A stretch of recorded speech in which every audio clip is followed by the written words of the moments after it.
Karena mereka sudah mengetahui adanya saya, mereka kemudian mengejar, Yai. Mengejar saya sampai kemudian kita dikepung. Itu juga menyatakan untuk bakar mobilnya, hancurkan, dan mereka memecahkan kaca belakangnya. Pesan dengan teman-teman, dimaafkan. Maafkan aja. Karena sebenarnya teman-teman kita itu, saya percaya orang Karawang tuh baik. Iya, pasti. Saya tahu orang Karawang, saya hidup di Karawang lama, dengan orang Karawang lama, sampai hari ini kita bergaul, orang-orangnya baik. Nah, ketika ada sesuatu yang itu, karena dia menganggap bahwa itu baik, gitu loh. Assalamualaikum warahmatullahi wabarakatuh. Waalaikumsalam warahmatullahi wabarakatuh. Alhamdulillah, wassalatu wassalamu ala rasulillah Sayyidina Muhammad ibn Abdullah wa ala alihi wa ashabihi wa man tabi'ahu wa ala amma ba'du. Para pemirsa pada Suka TV dimanapun Anda berada, alhamdulillah Allah masih mengizinkan kita semua bisa bertatap muka meskipun lewat udara. Hari ini saya kembali kedatangan salah seorang saudara saya. Tentu panjenengan semua sudah kenal, Tubagus Nur Fadil atau dikenal dengan Tubagus Mugi. Mungkin ada yang akan kita obrolkan karena memang kita biasa kalau ketemu itu harus ada manfaatnya gitu, baik manfaat untuk sendiri maupun terlebih-lebih manfaat untuk semua. Nah, kira-kira kita mau ngomongin apa nih Tubagus hari ini? Mungkin kejadian semalam ya. Yang dimaksud semalam tuh apa? Nonton bola atau nonton voli atau apa? Kasus persekusi kepada Kiai NU dan Banser ya, di Karawang. Karawang. Oh. Rengas Dengklok ya? Rengas Dengklok. Nah, Masya Allah, padahal tadi malam saya juga ada di sana. Ada di kediaman Abah Junadi Al-Baghdadi di pesantren Al-Baghdadi, karena sedang ada acara haul Syekh Abdul Qadir Jilani. Saya ada di sana, tapi kok sepanjang jalan sampai pulang aman-aman saja. Saya jadi tidak yakin bahwa ada kejadian yang ngaruh biru, karena ya aman sampai berangkat pulang tidak ada apa-apa. Saya tidak tahu di sebelah mana, meskipun jalanan macet ya, jadi tidak ada apa-apa. Nah, itu kira-kira berapa jauh dari pesantren Al-Baghdadi itu tempat kejadian itu? Baik, sekitar 5 menit Yai. Jadi emang kalau Yai alhamdulillah belum diincer, sedangkan kalau saya karena kedekatan dengan tokoh tertentu, Kiai Madin Usman, itu ternyata tokoh yang sudah diincar-incar Yai. Ini jadi ternyata kita ketahui. Jadi begini Yai, kan pada dasarnya kejadian itu kan tanggal 10 Agustus malam Yai ya. Jadi sebenarnya kita pun juga diundang ke tempat yang sama dengan Yai. Tapi kalau Yai langsung ke lokasi tujuan, kalau kami diarahkan untuk berhenti dulu di tempat transit di pesantren Manbaul Ulum pimpinannya. Kalau saya nggak diincer-incer itu mungkin karena ngincer apanya kan, duitnya nggak ada, mobilnya juga murahan gitu kan, dan dia kan orang penting lah, orang tidak penting gitu lah. Nggak penting, tapi alhamdulillah Yai semalam di tempat siapa nih? Undangan khusus mungkin ya jadi ini ya. Kita diarahkan ke pesantren Manbaul Ulum Kiai Asep. Itu sekitar 5 menit. Jadi arahan panitia untuk ke sana dulu, nanti konvoy dikawal Banser. Nah, justru kita anggap sepertinya itu bakal aman dan baik-baik saja, ternyata malah tidak aman. Karena ternyata pengamanan kepolisian dan lain sebagainya adanya di tempat pesantrennya Kiai Junaid Al-Baghdadi. Di tempat transit sama sekali tidak ada pengamanan. Sehingga ketika kami sampai di sana, ternyata ada masa tertentu lah. Jadi ibaratnya kan kaitannya dengan perselisihan, konflik, masalah kalangan oknum atau itu Habib dan pengikutnya Yai. Jadi ternyata dari pihak pesantren tersebut kan sudah menjadi tempat biasa untuk permusyawarahan orang-orang anggota PWI yang akan mengadakan acara di tanggal 11, acara pelantikan. Itu sudah diketahui sebagai tempat musyawarah.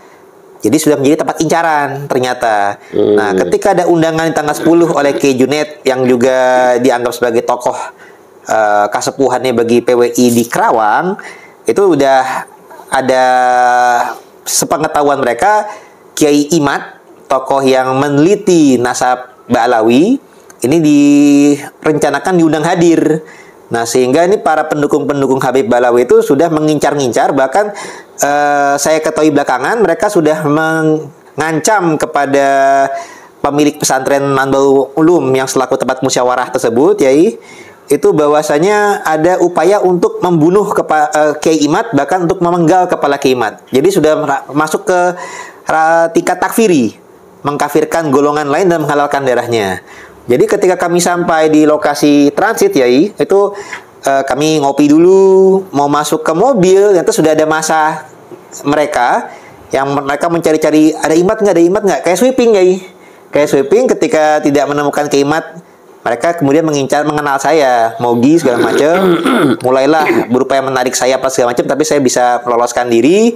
Masuklah saya ke mobilnya ketua, Rois Suriah MWC NU Cikarang Utara, namanya Kiai Ihsan, Yai.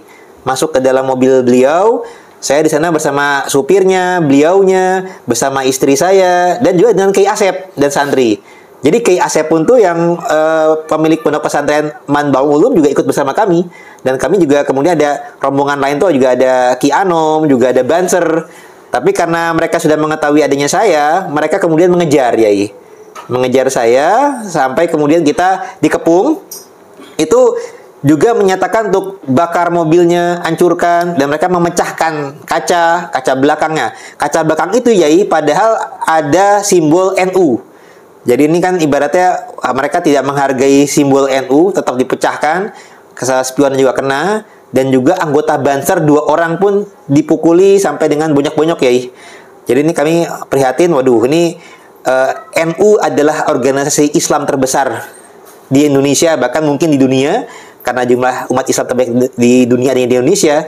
Tapi ini direndahkan oleh gerakan radikalisme yang mengarah pada kekerasan. Udah gitu cara-caranya mirip dengan cara komunis, ya. Mohon maaf kalau bagi pendapat kami, karena mereka tidak memedulikan adanya kiai, tidak memedulikan adanya perempuan, tidak memedulikan adanya banser yang mengawal. Itu semuanya mereka sikat tanpa pandang bulu, ya. Ya, saya ingin melihat peristiwa ini sebagai peristiwa yang baik lah. Tetap baik karena insya Allah biasanya kalau bunganya pahit malah buahnya manis. Amin, amin, alhamdulillah. Itu yang pertama. Yang kedua, kita hendaknya tetap jernih berpikir, lapang dada, karena sebenarnya dua kelompok yang saya sebut bertikai lah, yang berseteru lah, itu dua-duanya korban. Ini yang harus kita pahami. Pelaku juga saya yakin korban dari informasi yang salah tentang orang lain. Dan ini yang banyak terjadi selama ini. Bahkan sepanjang sejarah konflik yang terjadi di Indonesia itu, hampir semuanya tindakan-tindakan anarkis yang dilakukan oleh masyarakat itu berangkat dari informasi yang salah. Apalagi masyarakat itu kan karena kesibukannya tidak semuanya punya waktu untuk menganalisa, untuk klarifikasi. Kita tidak terbiasa dengan itu. Jadi mereka adalah korban dari orang-orang yang tidak bertanggung jawab, yang punya kepentingan dengan situasi itu. Jadi ada orang-orang yang butuh itu terjadi, dan dia punya seperangkat alat kebohongan yang ampuh dipergunakan, yang efektif dipakai.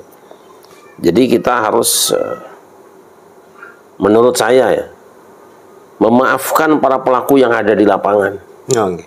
Kita maafkan, fa innahum la ya'lamun, itu aja. Sambil kita berdoa mudah-mudahan Allah membimbing mereka semua sehingga tahu persis apa yang dilakukan oleh saudara-saudaranya yang dianggap sebagai kesalahan oleh kelompok itu, oleh kelompok yang membimbing mereka. Ya, ini konflik yang terjadi atau terbelahnya warga negara Indonesia, khususnya warga umat Islam dan NU, lebih mengerucut lagi NU, karena orang Kerawang itu semuanya NU lah. Betul. Semuanya NU, dan kita kenal orang-orang yang ramah, orang-orang yang pemaaf. Kok tiba-tiba bisa berbuat seperti itu kepada orang seagama, satu organisasi, bahkan sama-sama mungkin orang Sunda lah kan. Kiai Imad juga orang Sunda, orang Jawa Barat, orang wilayah bagian barat Panjenengan juga sama.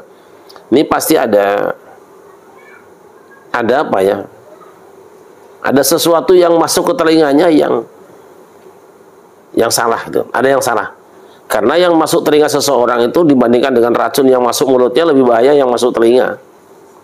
Kalau orang kemasukan racun mungkin dia mati dirinya. Tapi kalau masuk berita omongan salah ke telinga seseorang, maka dia akan bukan cuma merusakkan mental dirinya, tapi merusakkan orang lain, bisa membunuh orang lain karena yang masuk. Dan itu ingat pernah terjadi pada masa Rasulullah SAW ketika berhubungan dengan zakat kan. Betul. Sampai muncul ayat ya ayyuhalladzina amanu in ja'akum fasiqum binaba'in fatabayyanu, kan itu sebabnya. Hampir terjadi konflik horizontal karena adanya orang yang salah memberikan informasi gitu. Nah, jadi ada orang-orang yang menginginkan itu.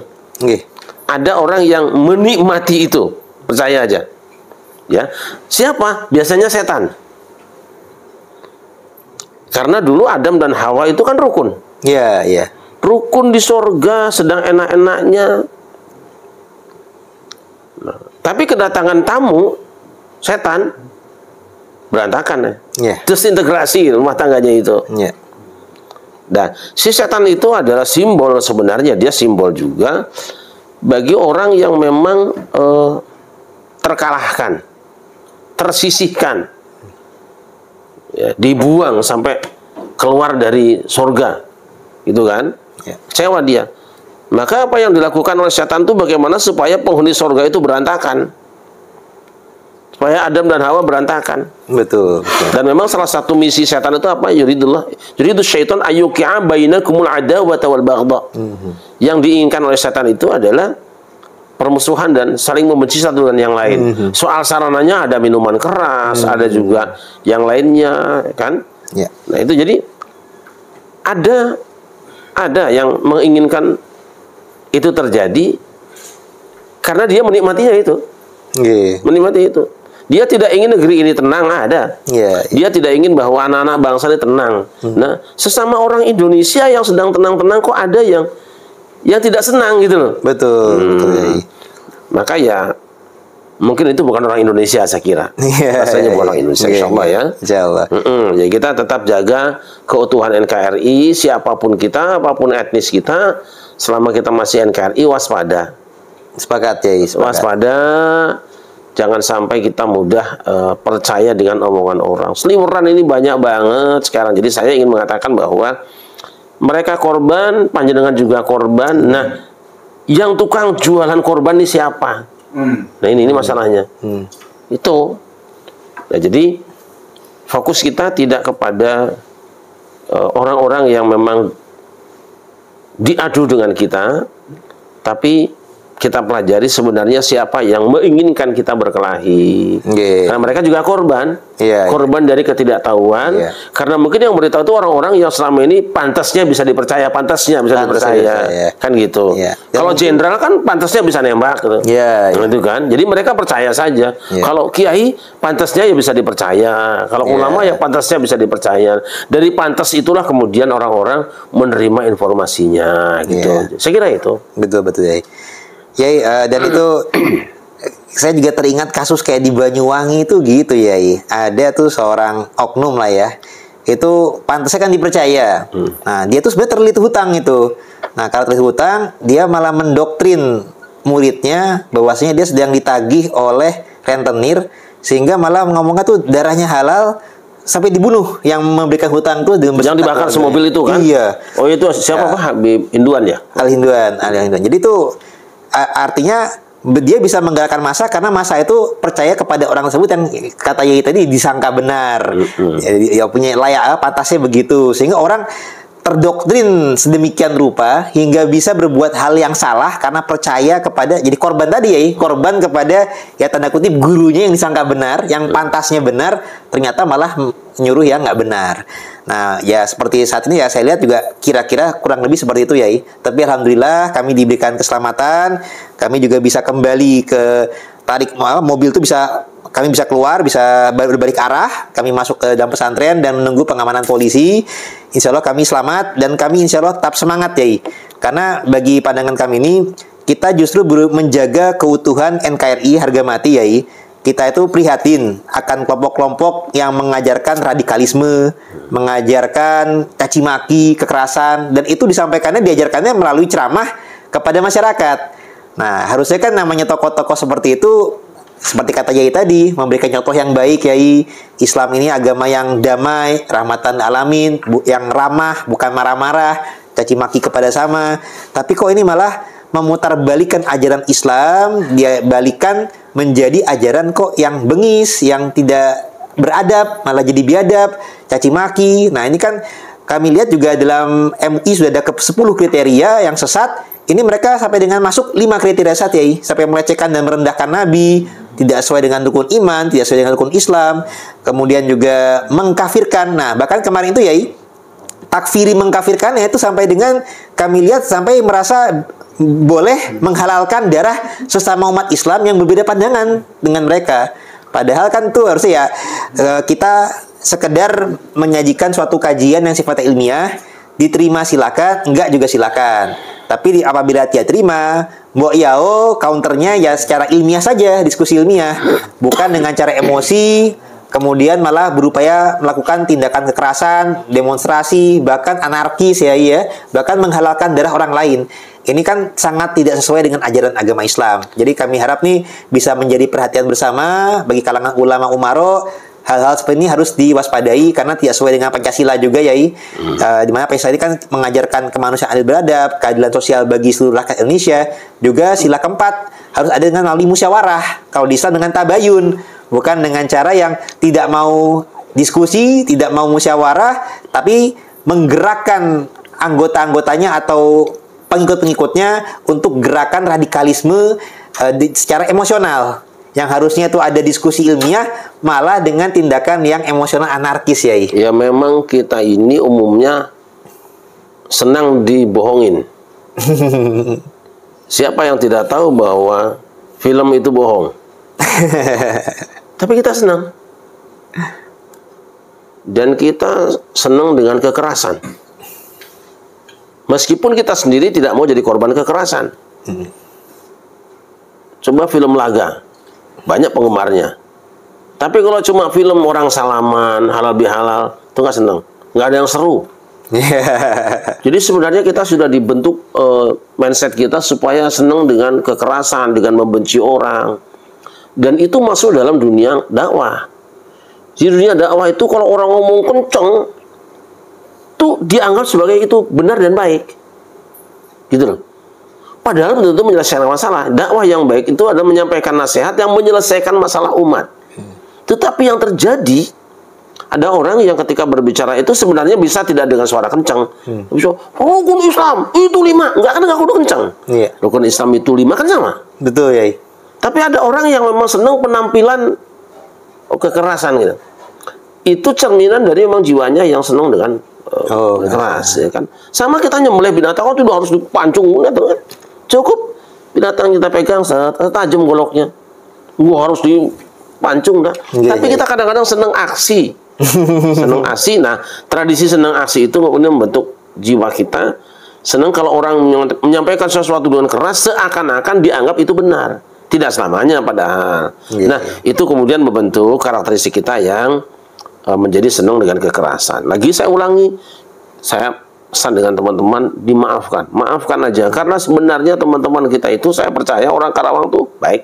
Iya, pasti. Saya tahu orang Karawang, saya hidup di Karawang lama, dengan orang-orang Karawang lama, sampai hari ini kita bergaul, orang-orangnya baik. Nah, ketika ada sesuatu yang itu, karena dia menganggap bahwa itu baik, gitu loh. Nah, menganggap bahwa tindakan itu baik, karena ada yang mengatakannya. Jadi, berpisahnya antara Adam dan Hawa itu bukan karpe dewi, karena dia percaya dengan setan dan menganggap setan baik. Karena kan setan sudah meninggalkan surga sudah cukup lama. Mungkin kalau sekarang tuh ya kuliah di luar negeri kan, pulang kemudian jadi baik dianggapnya kan. Lalu percaya karena dia ingin melakukan kebaikan. Keikhlasannya ingin melakukan kebaikan, sampai mati pun akan kulakukan demi membela yang baik ini. Nah, dalam pandangannya. Maka kita jangan bosan-bosan. Pertama kita memaafkan, kedua kita mendoakan, yang ketiga terus lakukan penyampaian pendidikan secara sabar. Harapan kita ada harinya di mana mereka juga pada akhirnya oleh Allah diselamatkan dengan oh iya ternyata yang benar ini. Amin, amin. Coba kurang apa jahatnya tukang sihir? Kenapa dia mau-maunya mencegat Musa, bersepakat untuk membunuh Musa dengan sihirnya itu? Kan Nabi Musa baca ayat, bawa dalil, ingin menyelamatkan mereka. Betul ya. Wassalamu ala man ittaba'al huda. Kesejahteraan itu adanya ikut petunjuk Allah. Tapi kok mereka malah mau bunuh Musa? Karena Fir'aun yang menyampaikan narasi bahwa Musa itu orang salah. Tapi kan ketika sudah dibuktikan adu argumentasi, ada saatnya tukang sihir juga sadar kok, bahkan dia merupakan jamaah pertama Nabi Musa. Jadi jangan emosional. Kan yang disampaikan oleh Allah pada Musa itu fa'tiyahu faqula lahu qawlan bayyinan la'allahu yatadhakkaru wa yakhsha. Tetap kepada Firaun pun kamu bicara lemah lembut, siapa tahu dia sadar atau dia takut dengan nasihatmu itu, takut dengan akibat yang dilakukannya. Jadi yang dilakukan tukang sihir itu karena memang dia menerima informasi yang salah. Lalu tukang sihir merasa bahwa saya melakukan kebenaran, saya akan bela keyakinan Firaun. Bahkan dalam satu ayat, bi'izzati Firaun, demi kemuliaan Firaun itu.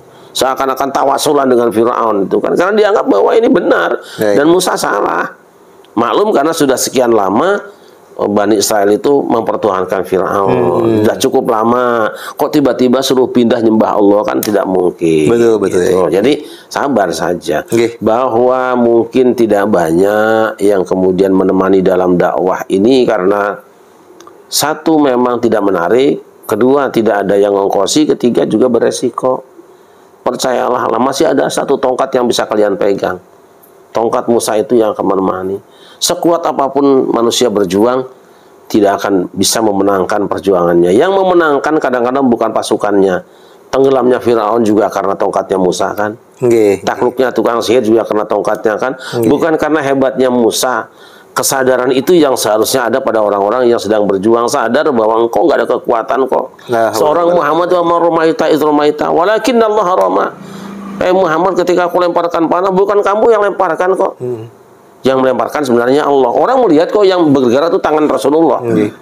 Tapi jatuhnya senjata kepada musuh-musuh itu sehingga musuh itu mati, ya kan? Itu bukan Rasulullah. Buktinya mana banyak orang yang kena tombak tidak mati. Banyak orang yang bacok nggak mati, banyak orang yang terluka juga sembuh. Di persekusi nggak mati juga ya. Mati juga, itu dah yakin aja itu. Jadi lakukan saja, kau lemparkan tombak itu, lemparkan panah itu, lemparkan lem itu, sampaikan apa yang kamu perlu sampaikan. Soal hasilnya serahkan Allah haroma. Hanya Allah yang melemparkannya. Kamu nyariat aja, berbuat saja. Namrud itu gimana bisa dikalahkan? Orang sakti mandraguna kok. Ibrahim itu sendirian, gak ada temannya. Tapi dia yakin. Dia baca hasbunallah wa ni'mal wakil kan. Tidak mempan dibakar. Malah Namrudnya mati pakai nyamuk. Bagaimana itu? Nyamuk masuk telinganya mati dia. Di mana pasukan Ibrahim? Tidak ada, semua kabur. Ketika dia dipersekusi tidak ada yang nolongin. Ada memang ketika dibakar dibantu sama kodok. Berapa sih semprotan kodok? Ya toh? Dukungan kodok apa sih? Cuma air segitu aja. Paling segelas. Mau memadamkan api yang besar gak mungkin. Maka dia yakin hasbunallah wa ni'mal wakil. Baru turunlah ya narkuni barda wa salaman ala Ibrahim. Api tidak perlu mati kok, tapi dingin kamu ya pada Ibrahim. Nurut sama Allah. Yang penting apa? Tawadu, hasbunallah. Kita nggak punya kekuatan, Allah aja deh. Harus ya. Maka saya sering katakan teman-teman yang sedang berjuang, jangan pernah kalian ada satupun yang merasa kuat lebih dari yang lain. Gagal, saya aja. Gagal. Bersama-sama tawadu, bersama-sama siap dipimpin, bukan siap jadi pemimpin, gitu loh. Nah, seperti itu. Maafkan, doakan, terus berjuang dengan ikhlas, dengan lemah lembut, tidak perlu kasar, tidak perlu sombong punya kekuatan, karena di hadapan Allah nggak ada kekuatan apa-apa. Kalah hanya Abraha dengan apa sih? Datang Abraha nyerang Ka'bah, itu Abdul Muthalib ditanya orang-orang, wahai Abdul Muthalib, kenapa panjenengan ketika panjenengan angon kambing, kambingnya dikejar sama binatang buas, kalian usir binatang buasnya, lah ini rumah Allah mau diserang kok diam saja. Amal ibilu fa'adna rabbatuha, amal ka'batu fa'innal harabban siwa yahmiha. Kambing itu memang aku yang angon, tapi kalau Ka'bah ada yang ngurusnya, biarin aja yang ngurusnya, nanti yang nanganin. Allah. Nyatanya burung yang datang, di mana Abdul Muthalib? Dia sedang duduk-duduk. Di mana pasukan penjaga yang gagah-gagah, takut melihat pasukan gajah. Serahkan kepada dia kalau tidak mampu. Datang juga burung-burung itu. Apa burung? Kecil. Terbakar hangus semua tubuhnya. Itulah disebut dengan tahun gajah. Karena gajah-gajah Abraha hancur, gosong semuanya. Orang Mekah tidak ada kemampuan melawan. Tidak ada kemampuan. Tapi kepasrahannya kuat. Jika benar kau tidak mampu lagi, tapi ada keinginan merubah sesuatu, hasbunallah wa ni'mal wakil. Situ aja. Ya Allah, kami sudah melakukan ini, tapi Engkau tahu kelemahan kami, dan pendukung-pendukung kami orang-orang kecil, rakyat kecil, yang pemimpinan ormas yang besar juga nggak dukung. Jalan. Insyaallah ya.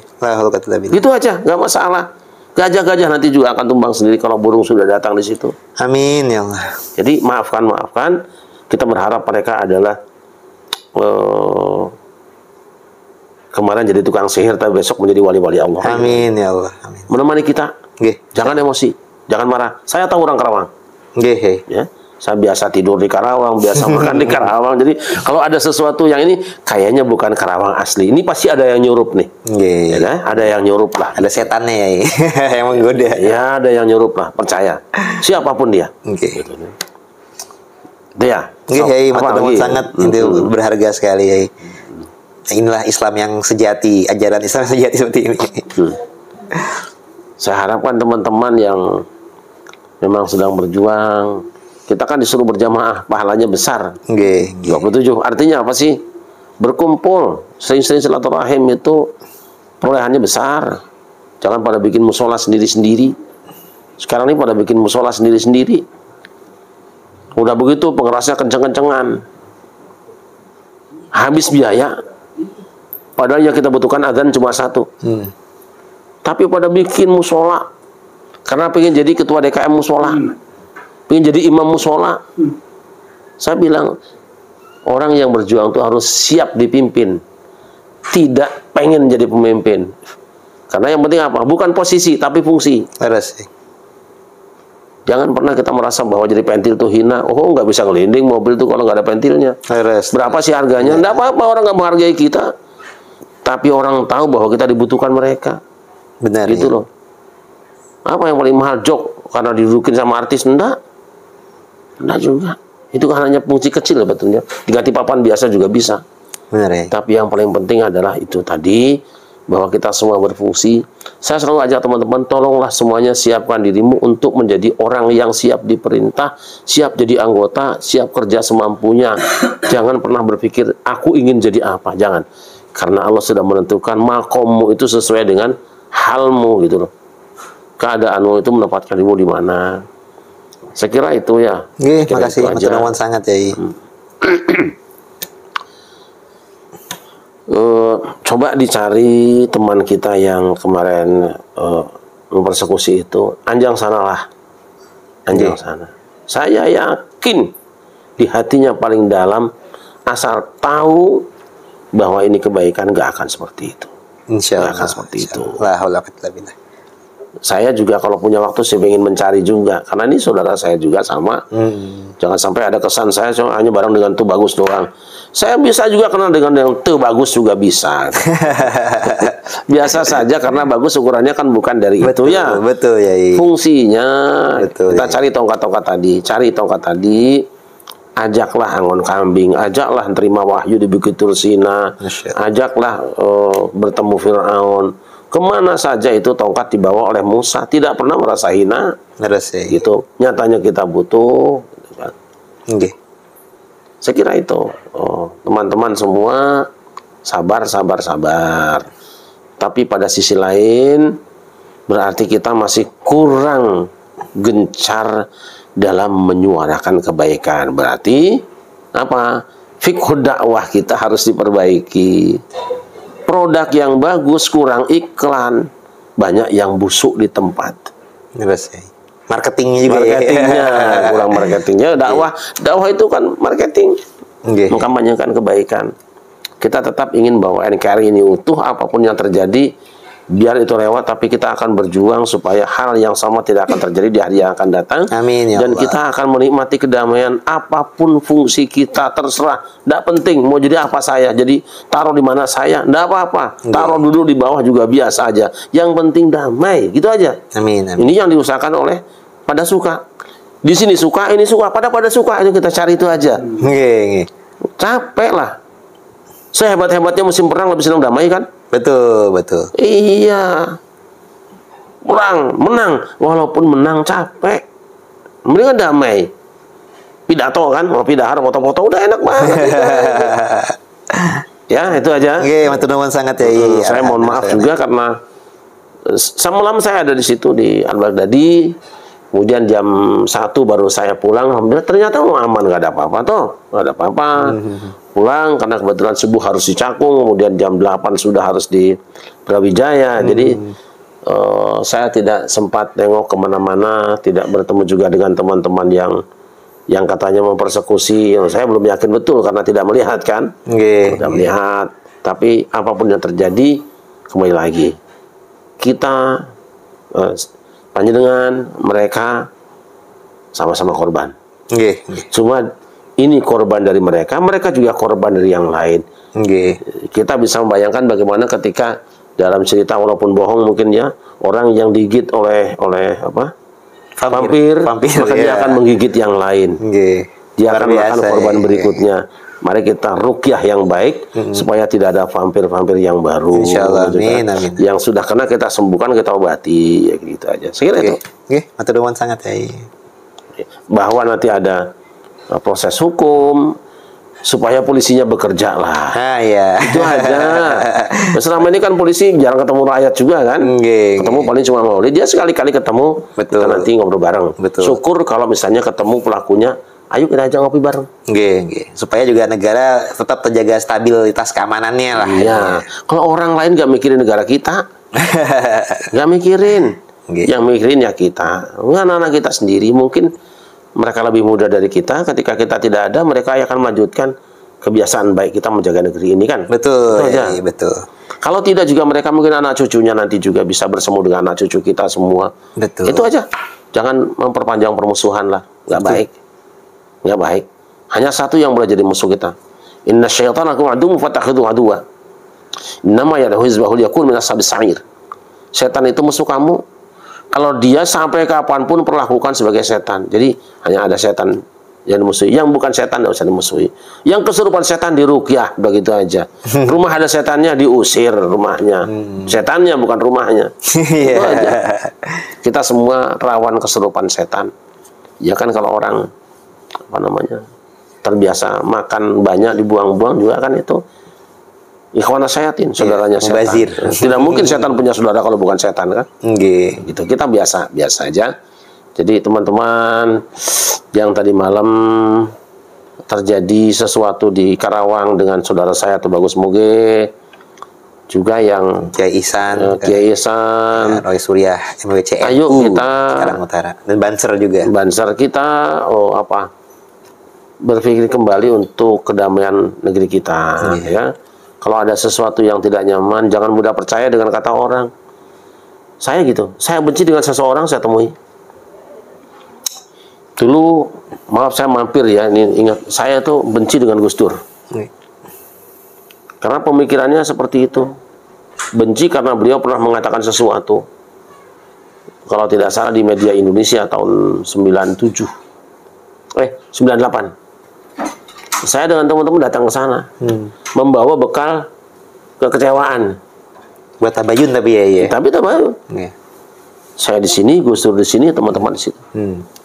Udah minum teh pagi, dia nanya ada apa.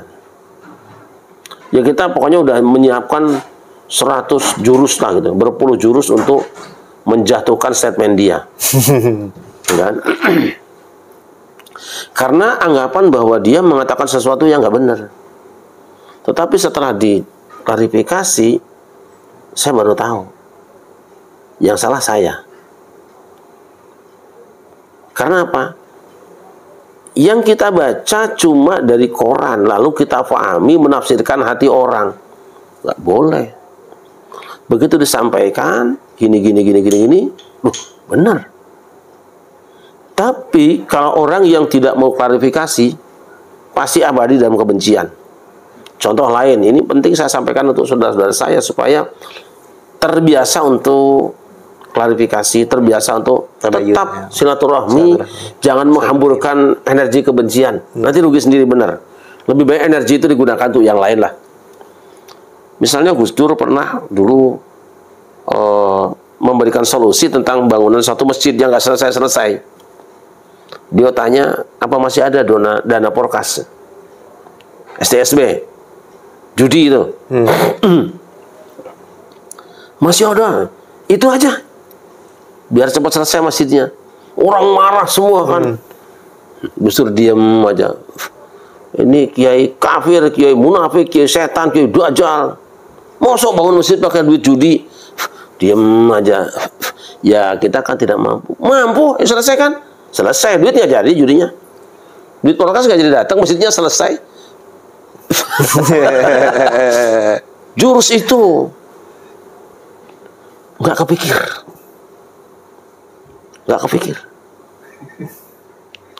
Justru apa? Ya kan yang penting masjidnya selesai, duitnya kan judi nggak jadi datang kan. Nah, jadi kan dicela nggak apa-apa, kalau saya dicela biasa saja. Yang penting kan masjid selesai. Tapi orang yang tidak paham cerita ini akan terus mencatat di tulisan Gus Dur menghalalkan porkas. Nah itu orang buta. Seperti itu. Selalu saja kiai NU kadang-kadang diserang-serang. Misalnya ada lagi yang saya agak indah mengambil renungan itu. Ketika Pak Harto lengser ke Prabon, ini pelajaran kita. Gantung, tembak, lemparkan dari Monas. Apa kata NU? Dimaafkan saja. Jelek NU kan? Dimaafkan saja. Jasanya besar kok. Dari mana ngaji? Dari sahabat-sahabat Nabi. Ketika Utsman bin Affan dibunuh, yang menjaga rumah Utsman itu siapa? Hasan dan Husain. Tahu pelakunya. Dan Ali naik jadi khalifah, dia pegang kunci hukumnya.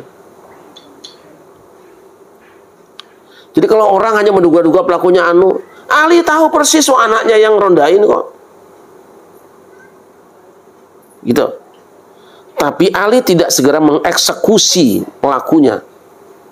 Padahal orang yang bunuh harus dibunuh. Berkembang di masyarakat. Jangan-jangan justru Ali kerjasama dengan si pembunuh ini karena dia ingin mengambil jabatan ini. Buktinya Ali naik jadi khalifah sekarang. Lalu anaknya di situ ngapain jaga di situ? Bukan jaga dia, justru mengawasi orang yang kontra supaya pembunuhnya lancar. Coba itu.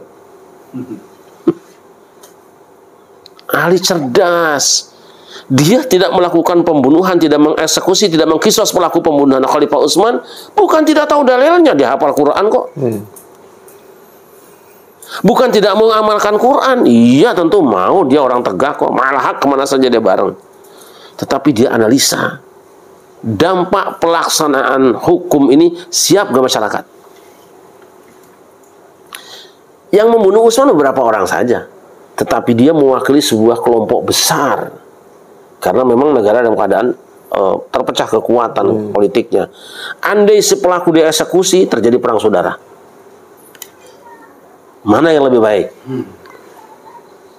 Meloloskan yang harus dibunuh dirubah hukum yang lain, atau dibunuh kemudian perang saudara sehingga yang mati ratusan ribu orang? Itu NU. Benar Pak Harto pernah melakukan kesalahan, tapi jasanya kan besar. Ketika beliau melakukan pelanggaran, bukan tidak mau NU tegakkan hukum, ya mau. Tapi gak usah teriak-teriak. Bayangkan kalau Pak Harto yang sudah 32 tahun memerintah Indonesia, kemudian dipermalukan. Beliau kan panglima tertinggi TNI juga. Beliau punya partai besar, Golkar. Terkenal kan dulu ABG, apa? ABRI, birokrasi Golkar. Apa yang terjadi? Perang saudara. Nah, itulah makanya kemudian udah dimaafkan saja. Jangan dianggap memaafkan seorang presiden itu disamakan dengan memaafkan maling. Beda. Kalau memaafkan maling ayam mah beda nilainya. Nggak ada ngaruhnya. Tapi kalau kemudian seorang presiden yang punya kekuatan besar dan membangun negeri cukup lama, 32 tahun memimpin, dipermalukan hanya gara-gara kesalahannya, mana yang lebih baik? Rakyat memaafkan terus melanjutkan kehidupan yang damai, atau hukum beliau kemudian perang saudara puluhan tahun? Pilih yang mana? Maafkan. Nah itu saya minta teman-teman ambil pelajaran ini. Gak ada yang hebat perang, gak ada yang gagah perang, semua juga takut mati kok. Masa orang ketakutan hebat? Itu aja pesan saya, panjenengan cari, ketemukan orang itu, yuk ngobrol. Saya mau ikut. Insya Allah itu yang mencari mungkin penegak hukum ya. Saya juga gak kenal juga. Iya, tapi kan gampang sekarang mah, gampang. Jadi karena ada media sosial kan. Tapi kita siap memaafkan dan siap direndahkan orang, siap dihina orang. Untuk apa? Untuk kedamaian RKRI. Nah itu aja. Insya Allah ya. La haula wala quwwata illa billah. Matur nuwun sangat ya. Baik, saya kira pemirsa sekalian, ini bincang kita sedikitlah dengan Tubagus Muge, yang merupakan salah seorang di antara hamba Allah yang tadi malam menjadi dalam tanda petik korban di persekusi, di teror di Karawang. Tapi insya Allah lah, percayalah Anda siapapun yang melakukan tadi malam sudah siap memaafkan, insya Allah ya. Insya Allah. Karena Anda dan beliau sama-sama korban. Yang lainnya kita serahkan kepada aparat yang sedang bertugas. Moga-moga kepolisian tidak ragu-ragu dalam menegakkan kebenaran. Amin, dan ya tidak Allah. bosan memberikan arahan kepada warganya. Terima kasih. Hasbunallahu wa ni'mal wakil. Assalamualaikum warahmatullahi wabarakatuh. Waalaikumsalam warahmatullahi wabarakatuh.